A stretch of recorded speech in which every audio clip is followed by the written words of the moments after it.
আসসালামু আলাইকুম। আমরা এখন দেখব মন্ত্রী পরিষদ বিভাগের 60 মুদ্রাক্ষরিক কম্পিউটার অপারেটর লিখিত পরীক্ষা 2019-এর প্রশ্ন সমাধান গণিত পাঠটুকু। অঙ্ক শুরু হবে 12 নম্বর অঙ্ক দিয়ে।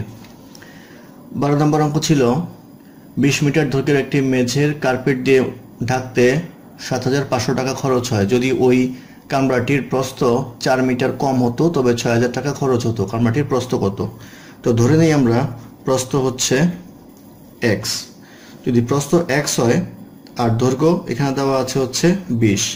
এখন বলা আছে প্রস্থ যদি 4 মিটার কম হতো তাহলে x - 4 দৈর্ঘ্য 20ই থাকতো। তো 7,500 টাকা খরচ হয় হচ্ছে এই ক্ষেত্রফলের জন্য। এই ক্ষেত্রফলের হিসেবে ক্ষেত্রফল আসবে হচ্ছে 20x, আর 4 মিটার নতুন ক্ষেত্রফলটা আসবে 20 × x - 4। তাহলে আমরা বলতে পারি 7,500 / 20x এটা একটা আসবে সমান সমান হবে হচ্ছে 6,000 টাকা খরচ হতো যদি তার প্রস্থ 4 মিটার কম হতো, অর্থাৎ 20 × x - 4 হতো।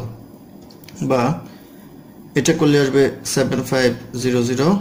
এই 20 কাটা যায়, সেক্ষেত্রে আমরা লিখতে পারবো x - 4 = 6000x। বা এটা ক্যালকুলেশন করলে x = আসবে হচ্ছে 20। তাহলে প্রস্থ হবে 20। এটি হবে ইকুয়েশনের অ্যান্সার। তারপর অঙ্ক নাম্বার 13। নাম্বার 13তে বলা আছে পিতার বর্তমান বয়স পুত্রের বয়সের দ্বিগুণ অপেক্ষা 4 বছর বেশি। 5 বছর পর পিতা এবং পুত্রের বয়সের সমষ্টি 104 বছর হলে পিতার বর্তমান বয়স কত? তো দেওয়া আছে পিতার বয়স হচ্ছে পুত্রের বয়স, অর্থাৎ পুত্রের বয়সকে আমরা s ধরবো, পিতার বয়স f ধরবো। তাহলে 2s + 4, 4 বছর বেশি।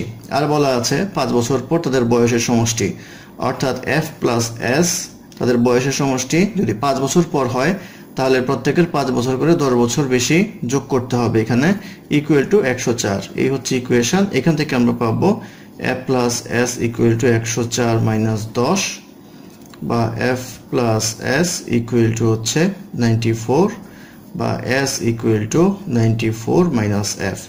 এখন এই s এর মানটা প্রথম সমীকরণে বসাবো, অর্থাৎ f = 2 × 94 - f + 4, বা f = 188 - 2f + 4, বা 3f = 192, বা f = 192/3 = 64। অর্থাৎ পিতার বর্তমান বয়স হবে 64। এটাই হবে ইকুয়েশনের आंसर। তারপর অঙ্ক নাম্বার 14। নাম্বার 14তে বলা আছে একটি ঘড়ি 8% ক্ষতিতে বিক্রি করা হলো। ঘড়িটি আরো 800 টাকা বেশি মূল্যে বিক্রি করা হলে 8% লাভ হতো। ঘড়িটির ক্রয় মূল্য কত? তো 8% ক্ষতিতে বিক্রি করা হলো আর 8% যদি লাভ হতো তাহলে এই প্রাইস ডিফারেন্সটা হচ্ছে 800 টাকা।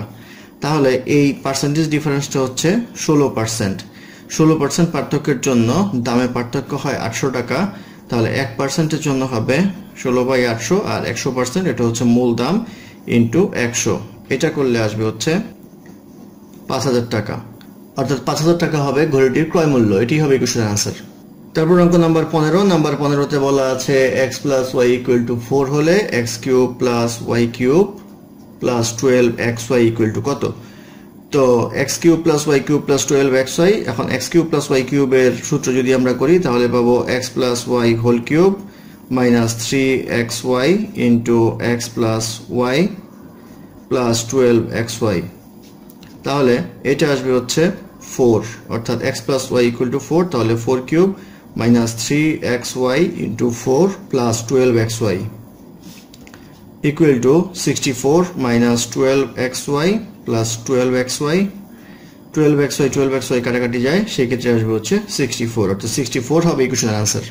তারপর অঙ্ক 15-র খ। 15-র খতে বলা আছে পঞ্চভুজের 5 কোণের সমষ্টি কত? তো যে কোনো ভুজের সমষ্টি হচ্ছে n - 2 × 180 দিয়ে করা যায়। তাহলে পঞ্চভুজ হলে n এর জায়গায় 5 হবে, 5 - 2 × 180। তাহলে লেখা যাবে 3 × 180 আসবে হচ্ছে 540 ডিগ্রি, অর্থাৎ 540 ডিগ্রি হবে পঞ্চভুজের 5 কোণের সমষ্টি। এটাই হবে ইকুয়েশনের आंसर। ধন্যবাদ আমাদের সাথে থাকার জন্য। আমাদের চ্যানেলটি ভালো লাগলে অবশ্যই সাবস্ক্রাইব করবেন, লাইক, কমেন্ট এবং শেয়ার করবেন, এবং অঙ্কে কোনো সমস্যা থাকলে আমাদের কমেন্টে জানাবেন। আমরা চেষ্টা করব ডেসক্রিপশনে তার সমাধান দেওয়ার জন্য। ধন্যবাদ।